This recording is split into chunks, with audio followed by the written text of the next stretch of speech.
Settlers rolled into these timbered lands on nothing more than dreams. Through hard work and sheer determination, they carved a way of life out of timber.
In 1803, the United States, under the presidency of Thomas Jefferson, made the greatest real estate transaction ever made in North America. For less than 3 cents an acre, the Louisiana Purchase doubled the size of the nation and flung open the doors to the west across the Mississippi River. In 1814, when the guns of the War of 1812 had ceased firing, and the British Army had once and for all been kicked out of the United States, 96% of a small downstream stretch of land west of the Mississippi River called Arkansas was a vast and diversified forest. In southern Arkansas, the West Gulf coastal plain was covered with shortleaf pine, loblolly pine, and a mixture of hardwoods. The upland forest and the tree-covered bottomland delta stood as obstacles to settlers like Hugh Bradley as they moved into the area. At first, the timber was cleared for farming and settlement. A small portion of timber was harvested to construct homes and local buildings. Wood was the settlers' source of fuel for heating homes and cooking. From these mighty trees, human hands crafted furniture, farm tool handles, and other essentials to life on the frontier. Here in South Arkansas, they began to harvest timber for profit. They rafted the logs down rivers such as the Saline and the Washita to sell to sawmills in Louisiana. Even with all this activity, one could hardly notice any change in the virgin forests of South Arkansas. In 1861, the nation was ripped apart in civil war. However, war has a way of driving innovation. After the war, individuals harnessed the development of powered machinery to set up small sawmills. With little or no means to get lumber to large, expanding markets in the Northeast and Midwest, these mills served only the local communities. However, it did not take long for the railroad builders to open their eyes to the opportunity to extend their lines into Arkansas. By 1880, the miles of railroad tracks in Arkansas increased drastically, expanding from only 800 to 2,200 miles of track. Much of this track was in the form of short lines. One such individual who recognized the possibilities was a Union Civil War veteran named Samuel Fordyce. After the Civil War, Fordyce spent time in Hot Springs recuperating from injuries he received during the war. He built the Cotton Belt Railroad, which extended from St. Louis, Missouri, through Pine Bluff and Camden, and on to Texas. The main line was in place, and change was on the horizon for South Arkansas. Northern lumber entrepreneurs came from Illinois and Iowa and began their quest to acquire timberlands in South Arkansas. Dr. John Wenzel Watzik, Charles Warner Gates, and Edward Savage Crossett established the Fordyce Lumber Company in Dallas County in 1892. They established the Crossett Lumber Company in Ashley County 7 years later in 1899. Moses Franklin Rittenhouse and James W. Embry, both of Chicago, hired Clifford J. Mansfield of St. Louis to establish the Arkansas Lumber Company in Warren in 1901. S. H. Fullerton purchased a small mill in Bradley County from W. H. Wheeler. He hired a direct descendant of Captain Hugh Bradley, Joe L. Reeves Sr., to buy timber.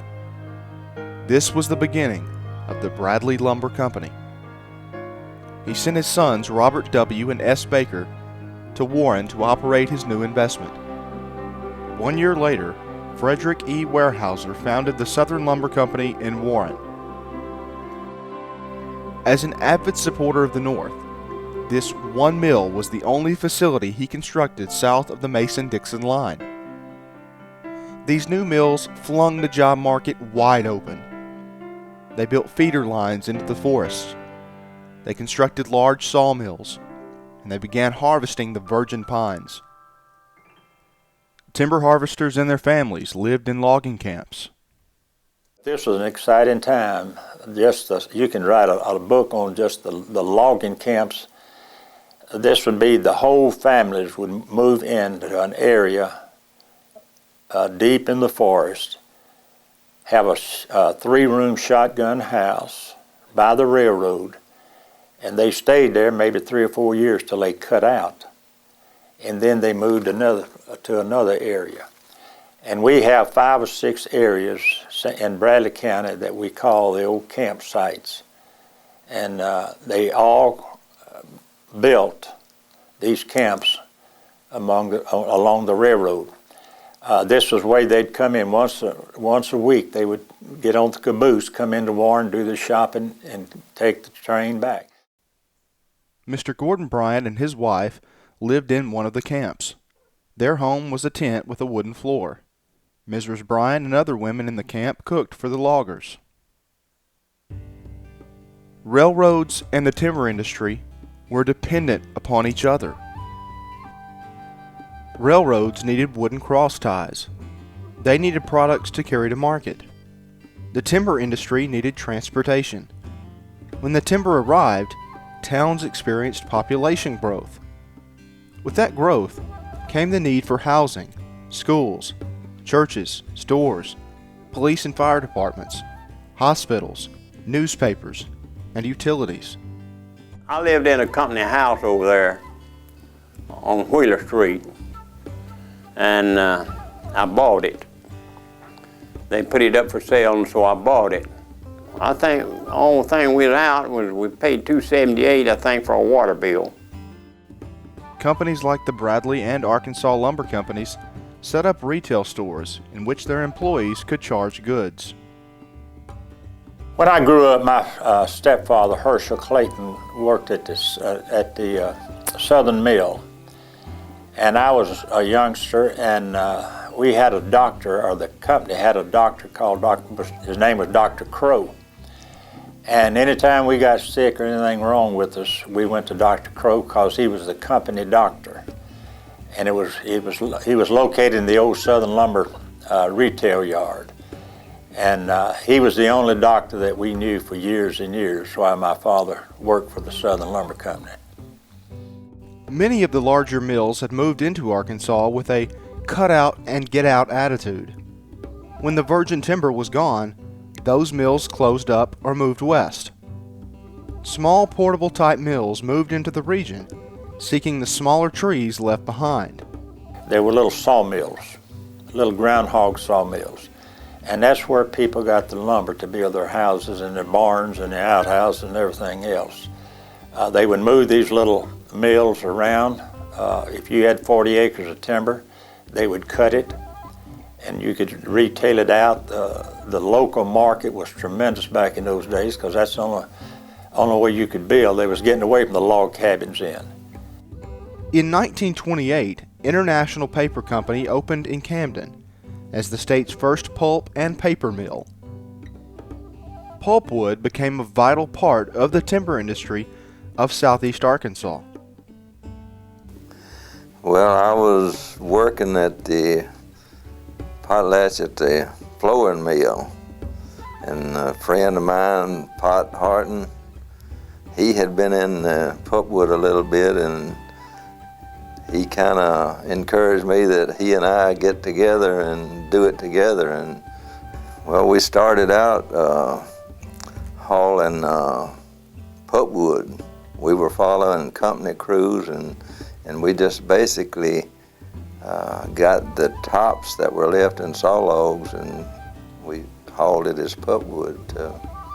There was some local buyers here then, and you would deliver it to the rail yard, and that's we did that probably about 2 years, and they give us a logging contract, and from there on, well, we did the saw log deal.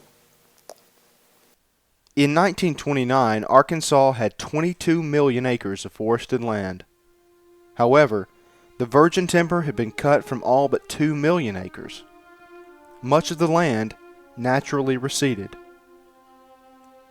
Young saplings were sprouting. Besides early lack of reforestation, the timber industry faced other threats. The weather, let me say this, the weather is probably the most dominant factor in logging. Everything can be going good, and you get a rain and it just knocks the bottom out of all of it. Arkansas woods were also great breeding grounds for ticks and snakes. I know one time we were spotting timber, and it was up here in the Hudson Bottoms, and they had cane groves up there, thick and high, and in fact, it was so thick that you couldn't hardly see the line where the men had spotted the timber from. You just had to nearly walk up to every tree. And I started to step over a log laying, a dead log laying in the woods.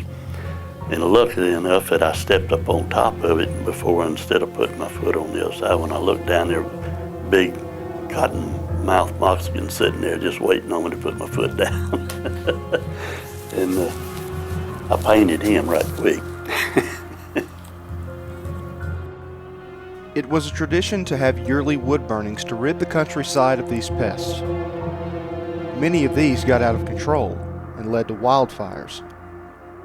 In the early days, I remember a fire that we had in the 1953, 4, and 5 with 3 of the hottest, driest years that we ever experienced in this part of the country. And in 1952, I believe it was, the famous Vic Fire in the lower end of Bradley County was set, and there was over 5,000 acres burned. And this wasn't just a regular burn where it just killed the underbrush. It killed all the big trees.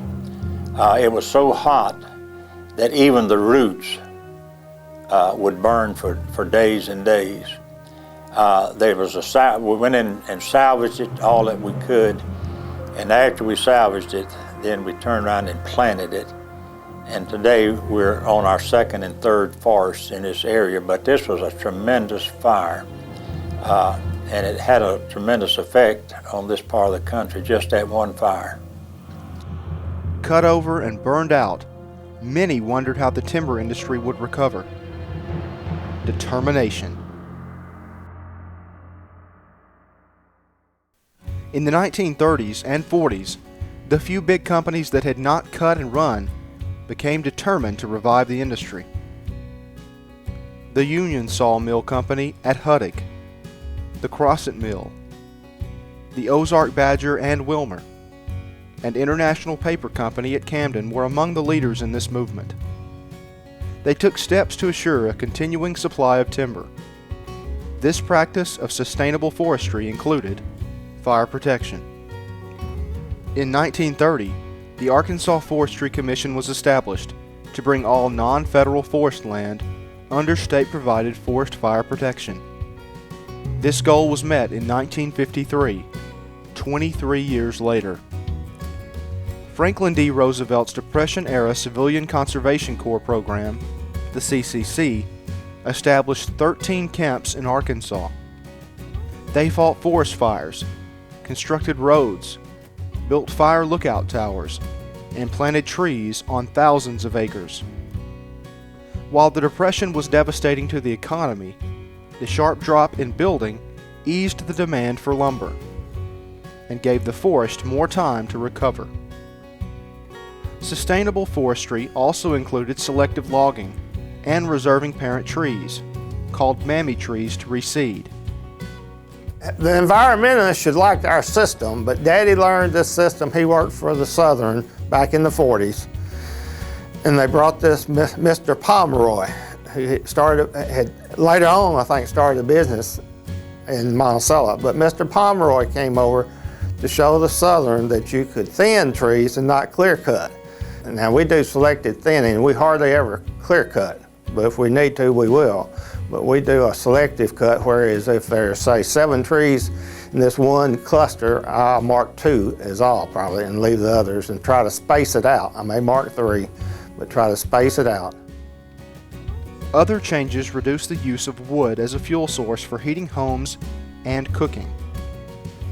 Beginning in 1950, the people who made their living from the timber also became very concerned for their forest for different reasons. They treasured these timbered woods as hunting grounds and recreation areas. One particular recreational area was built along the Saline River.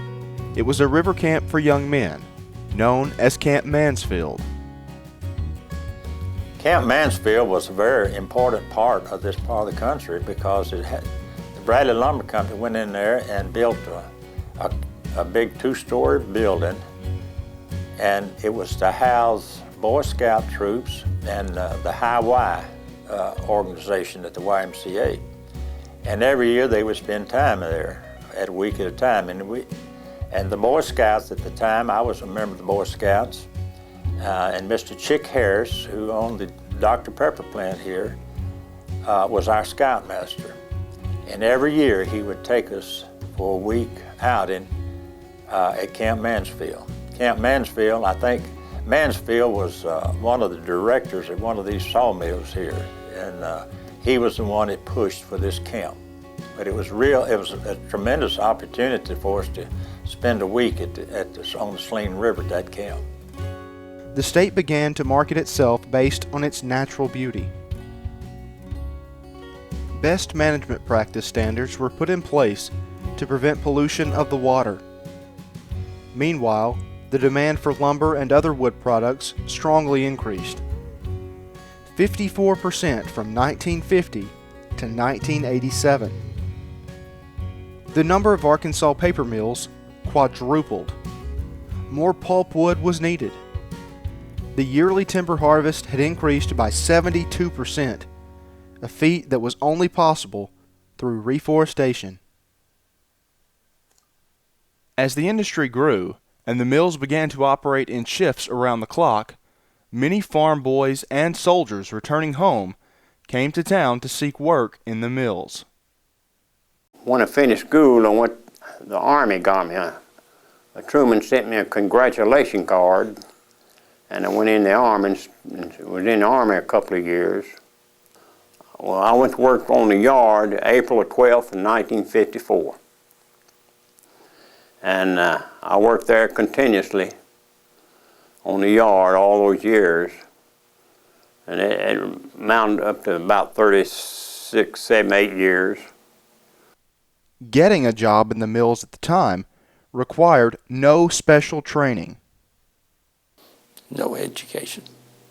You could do, if you were willing to work, that was all they required.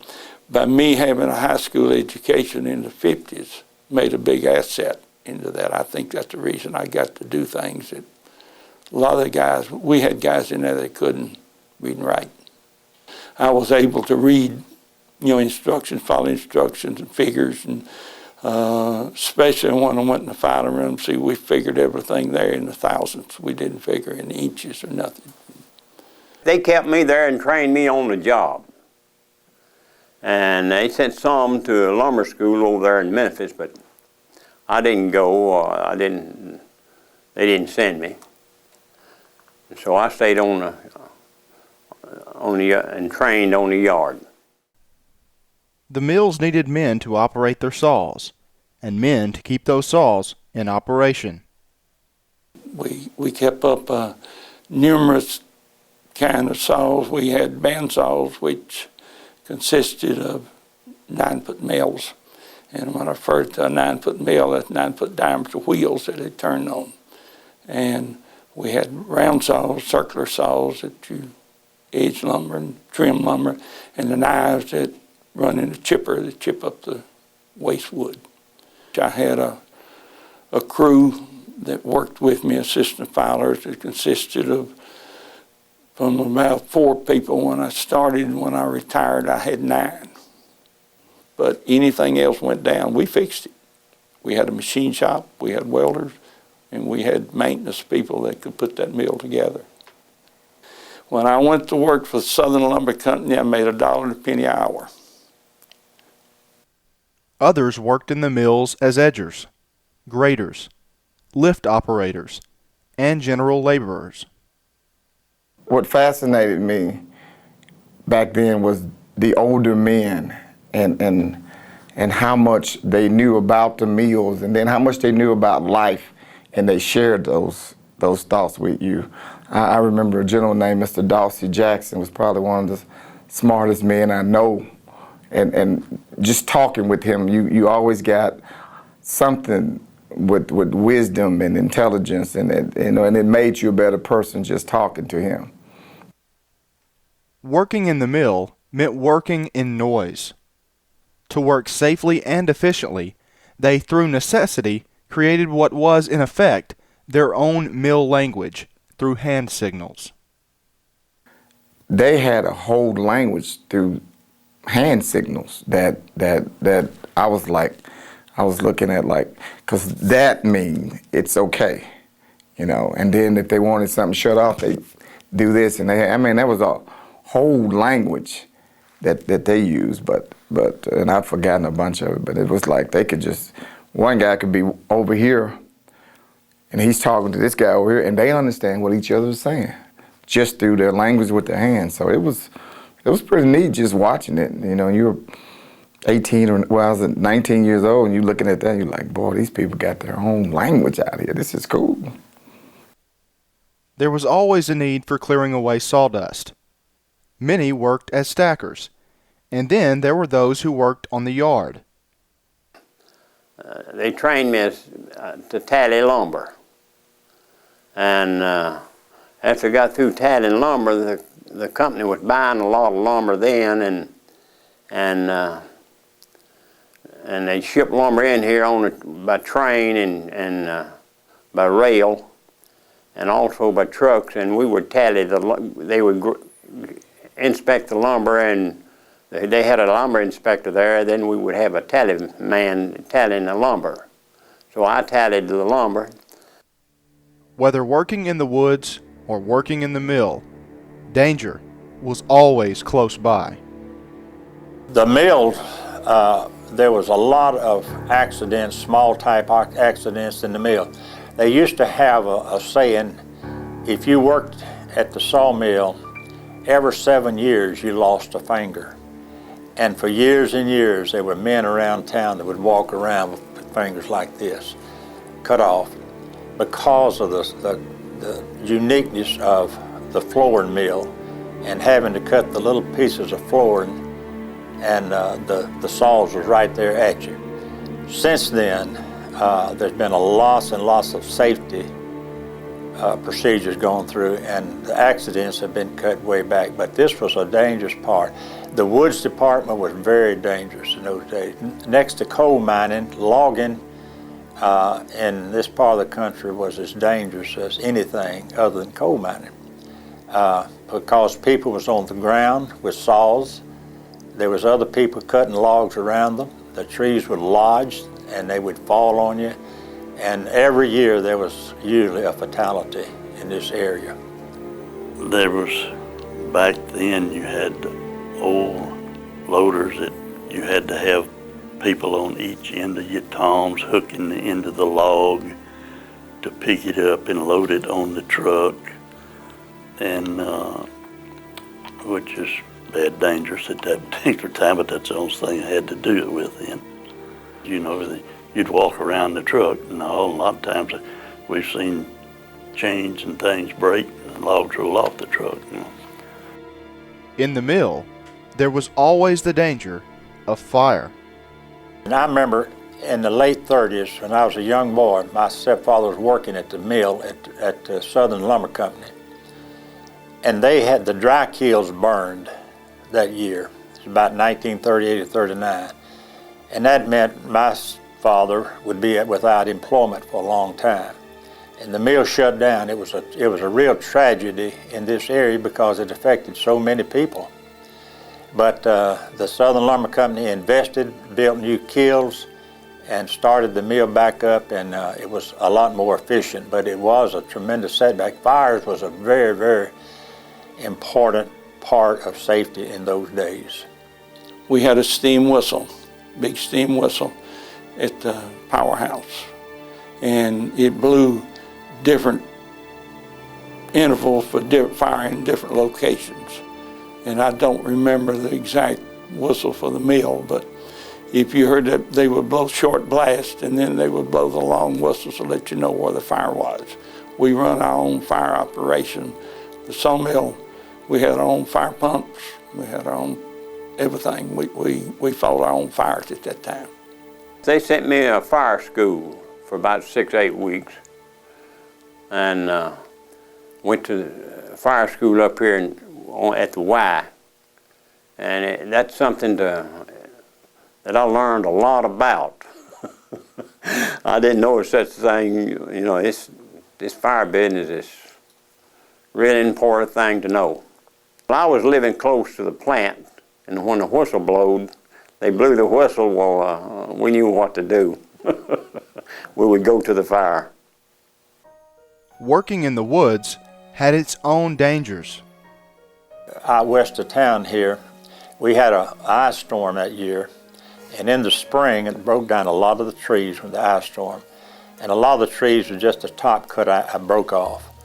And we had a skidder driver named Thomas, was looking behind him and backed into one of these poles that had been broken off. And it went through his skidder and penetrated his body. And what we done when we got there with the ambulance, we cut the limb off and left it intact till we got to the hospital. And the doctors, and I think Dr. Marsh headed up the crew to remove this through surgical procedures.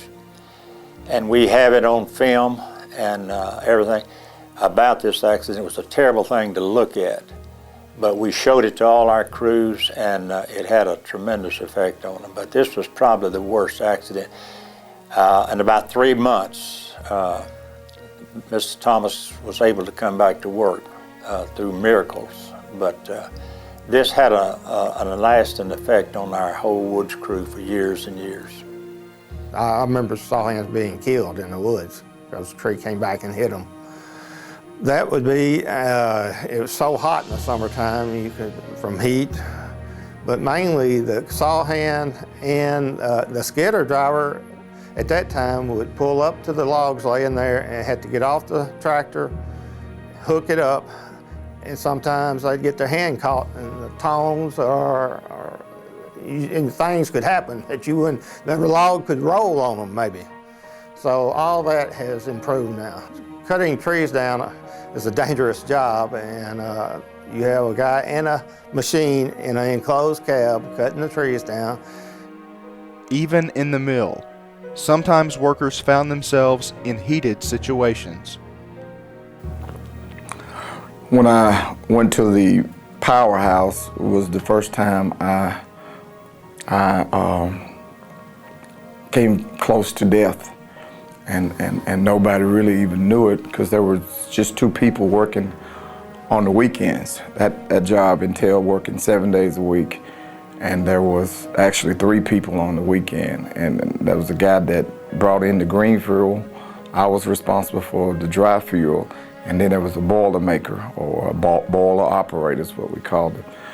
And I was in the back getting some dry fuel, and I had to get inside of a little bin, take a big long stick, poke it down, and all of a sudden it collapsed on me, and all I got out was one arm and part of this shoulder, and I was trapped in that thing, and I sat there a while. I couldn't really move, and then I kind of just wormed my way out of there, and that was about the scariest thing I'd ever experienced in my life. Never did go back in there again, though. Not to the point where I could get trapped in there. Could have easily been gone. As Potlatch expanded, the company took flight. Pilots faced dangers from nature. You have weather to contend with, and with radar on an airplane it helps you, but there are certain kinds of weather that you just cannot fly in. And we have large deer herds, as you probably know, in Arkansas, and we had, I'd say over the whole time, we had 3 deer strikes, 2 on landing and 1 on takeoff, and did not cause us any real trouble, but it did damage the aircraft. Steps needed to be taken to make the timber industry safer. The sun was setting on the old ways of doing things. Change was once again on the horizon.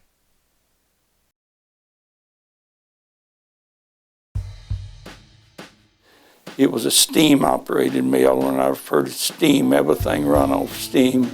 You had a big steam engine that pulled line shafts in the mill. Everything run from it. Then, after I'd been there and I was involved in the rebuilding and reworking the mill, we went to an electric mill.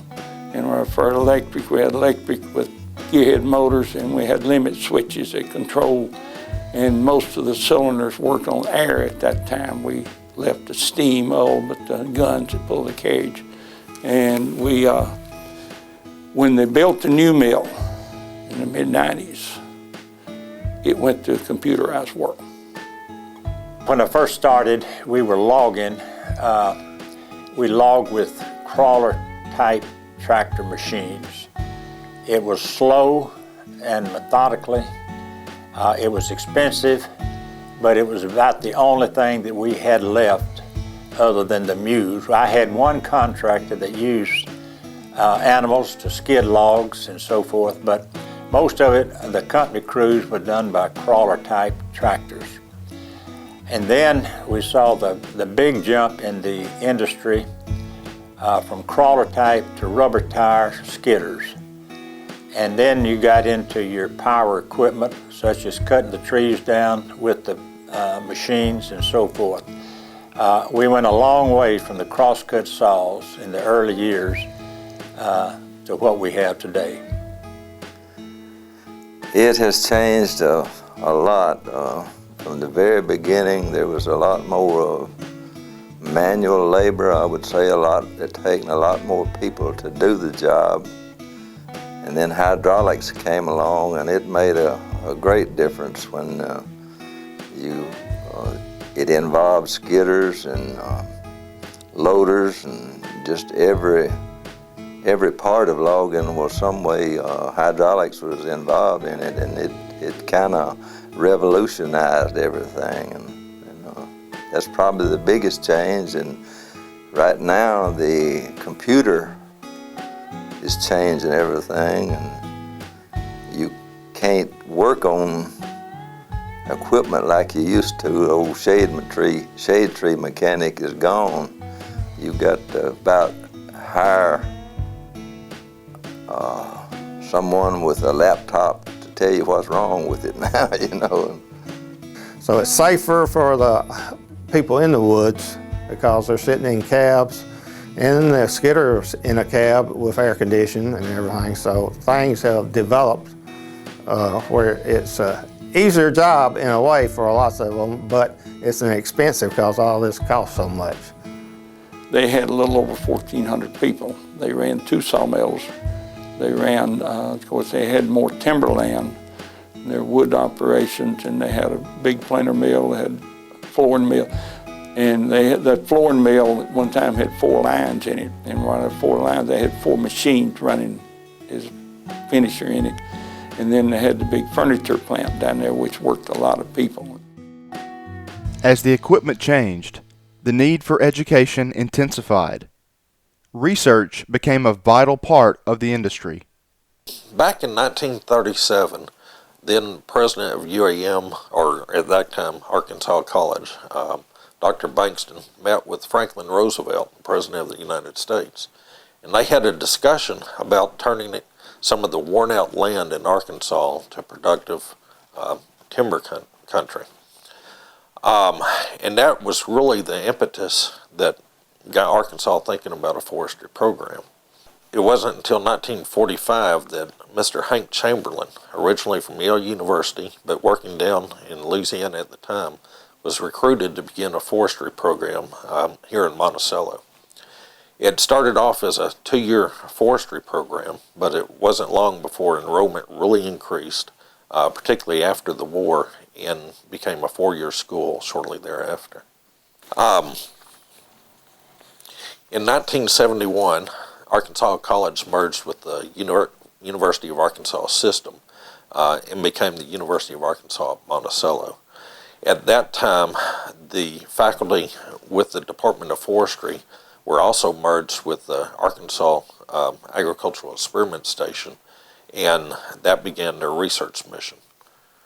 In 1988, we added a Master of Science in Forest Resources, and followed that shortly thereafter. In the year 2000, we added a Spatial Information Systems degree with GIS, GPS, and remote sensing. We have a statewide mission of teaching, research, and extension in forest-based natural resources for the state. Well, I think the program here at UAM has played several important roles within the timber industry, not just for Arkansas, but for the region. Since the school was initiated, we've had well over 800 students graduate from this program. Many, if not most of those students are working in Arkansas in this region, and those are the students that have made a real difference in the timber industry. Certainly the industry has changed dramatically over the years, and a big part of that is in response to research that some of our scientists have provided. Beginning logging with horses up to mechanized logging and so forth. Many of the changes were driven by science-based research, looking at productivity, how to manage resources for maximum value, but at the same time protecting the environment. Changes in the industry have certainly affected the school because as we train foresters, we have to be always cognizant of what's going on with the industry. So not only has the school and research influenced industry, but industry has certainly influenced our educational product. In November of 1956, the Southern Lumber Company merged with Potlatch Forest Incorporated, becoming a division of PFI. 2 years later, Potlatch purchased the Bradley Lumber Company. Potlatch bought over and they picked up the speed, you know, and handled more lumber. Bradley Lumber Company handled a lot of lumber. But anyhow, Potlatch also handled a lot of lumber. W.R. Warner had been the general manager of the Southern Lumber Company for 21 years. He remained in that position with the Bradley Southern Division after the merger. He is credited with bringing new life to the company by introducing new methods of manufacturing and modern marketing concepts. His interest in the welfare of the community and its people is still talked about today. The legacy of leadership from the Warner family continued as Mr. Warner's son, R.V., stepped into the role of his father. Under Mr. R.V.'s management, Potlatch focused not only on production efficiency, but also stressed safety. Well, I'll tell you what we've done. We had a tremendous safety program here at this mill. And we prided ourselves on our record that we had. And for 3 years, we went without a lost time accidents in the woods department. We set a world record for this area, and we done it because everybody was aware of safety. And we cut back, way back, on the accidents that we had. Usually when we have an accident in the woods especially, it would be bad. And so this is the area that we really tried to push hard. And the record that we won was over close to 2 million man-hours that we worked without a lost time accident. Other changes also took place within the mills. When I came into Potlatch, the schools had actually integrated, but Potlatch was real slow about getting caught up. We still had white bathrooms and colored bathrooms. We had white water fountains and colored water fountains. And not long after I got started, they banished all that. But by culture, we still did it. It was expansion of Potlatch in the state that lifted the company into flight. When I first came back after retiring from the Air Force, I went to work for Potlatch in the safety area. OSHA had come along at that time and was requiring a lot of things to be done, and so they needed somebody else to work in that area. There was a gentleman named Roy Powell who was their safety director, and he had a lot of things to oversee, and that's where I started out with Potlatch. They decided that they needed an aircraft. We were in the process of building a mill over at Prescott, Arkansas. And it wasn't started at that time, but they decided that they were going to be going back and forth. So we initially leased an aircraft for about 6 months is what we thought. And as time went on, there was more expansion in building here in Arkansas. And we acquired another aircraft when we started building the paper mill over in Desha County. And we did a lot of flying over the timber areas, looking at bug damage and where spraying had gone on, and also we used it with firefighting on occasion.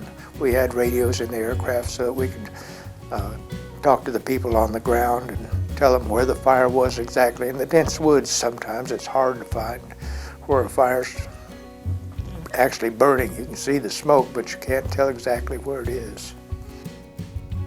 Timber is a major staple of the state's economy.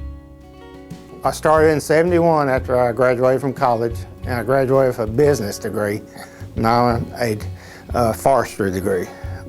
Because my father said this is a business, and the landowners are more concerned about how much money they receive for their product, which are mainly pine logs, than the timber forestry part. In 1993, there were 2,500 timber harvesting and wood production manufacturing firms. They employed 43,000 Arkansans. That's 1/6 of all manufacturing jobs in the state. With a $1.2 billion payroll, it was the largest of any manufacturing sector. It contributes more than $4 billion annually to the state's economy. Though sustainable forestry has allowed mills such as the Crossett Mill to survive 130 years, technology has severely altered the employment landscape. But technology and OSHA have made the industry safer. Because of technology, companies are now doing third and fourth generation cuts. Large-scale investment has been made in tree farming. The annual loss to forest fires has been drastically reduced. Technology has allowed for the elimination of waste in logging, hauling, debarking, and chipping. Mills are now making potash available for fertilizer and turning wood waste into energy. Over the years, the timber industry has inspired dreams and demanded determination. Throughout its storied past in South Arkansas, one thing has always remained the same. The timber industry has cut deep into the lives of the people and carved a heritage as strong as the trees from which they make their livings. Twice, in 1949 and 1975, the city of Warren has been devastated by deadly tornadoes. In 1949, 56 people lost their lives. Countless others were injured, all worried they would never recover. The Bradley Mill had been destroyed. Up from the destruction rose a new mill. The mill was a part of daily life. Before the environmental standards were put in place, cinders were a part of the everyday routine. You didn't hang when we first married. I lived on Elm Street down here, and my wife, of course, that was days before the clothes dryers. And if the cinders blew out of the mill, the Bradley or Southern just right, it'd mess up the sheets. And there was a lot of grumbling about that. Generations have carried on the legacy of their parents. I went to the school of training on the job. But you gotta remember, I started in the 9th grade. In the summertime. My father would take me to the woods in the summertime, and when I was young, he would mark the trees and call out the size of the trees, and I'd be sitting in one spot on a stump or whatever, recording it for him. And then he gradually trained me what to mark and how to go about recording it and everything. I had just turned 19. I was going to college over at UAM, and in those days, if your parents worked at Potlatch, it's a good chance you could get a job. So I came home one day from college, and my dad said, "I've got you a job." And I said, "Well, I really wasn't looking for one." And he said, well, you really need one. So that's how my career got started at Potlatch. One part of the timber industry etched into the hearts of all is the Warren City Park on Martin Street. The park is built on land that used to be a mill pond for preserving logs. Today, the park is home to another local timber icon known simply as the City Park Train. Even by itself, the train is filled with history. The train was built in 1907 by the Baldwin Locomotive Works out of Philadelphia, Pennsylvania, for a Mexican railroad. The train ran during the Mexican Revolution in Mexico before being purchased by the Southern Lumber Company as a timber train, log train, where they ran, and it ran as a log train here in Bradley County before, of course, log trucks took over. And once that happened, it was just put out kind of the pasture. The newly formed group in Warren, the Warren Optimist Club, got the train, had it moved to the park, and renovated it in 1955. Also etched in the hearts of many are the memories of the company Christmas tree. And that was like the biggest thing happening in Warren. You get to go to the Christmas tree and you get free stuff, and it was just wonderful. And that, I thought that was the biggest tree in the world at that time. It was just beautiful the way they had it lit up, and you know, as a kid, you're just fascinated by it. Along the way, through timber, we met people who shaped our lives. I think it's actually tougher now for me, and maybe because I'm older, but at that time, you got up because those guys that you work with were family, and you wanted to be there, and you wanted to work with them, and it's just, you know, it was just, I mean, you even dealt with them away from work. It was so close and close-knitted. We had a woodlands manager here named Ernest Sangster, and Ernest got his degree in logging engineering in Oregon State after going to UAM in forestry. And he had a lot of knowledge of logging, and he also had a lot of knowledge of being brought up in this area and working at the Southern Lumber Company when he was going to college. And I thought he'd done a marvelous job of coordinating all this work. At one time, just the logging department alone had over 100 employees working for him. And that's not including all the foresters and so forth. But I think Mr. Sangster and R.V. Warner had a tremendous impact on the future of this company at that time. I enjoyed all of it. I like the people I work with. And I like the environment, the whole situation out there. And I worked for Mr.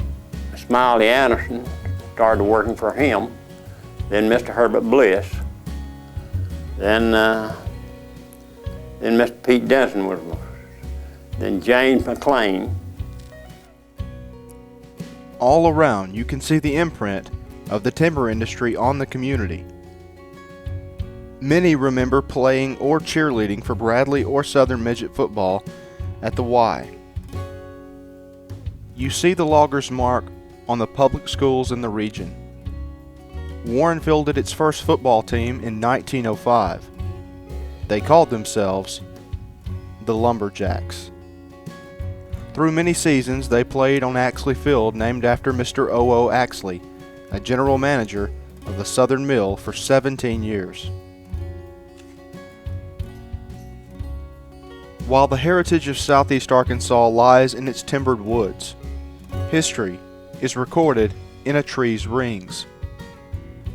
This cut, which taken from the national champion loblolly pine after it was killed by lightning, bears witness to years of floods and drought.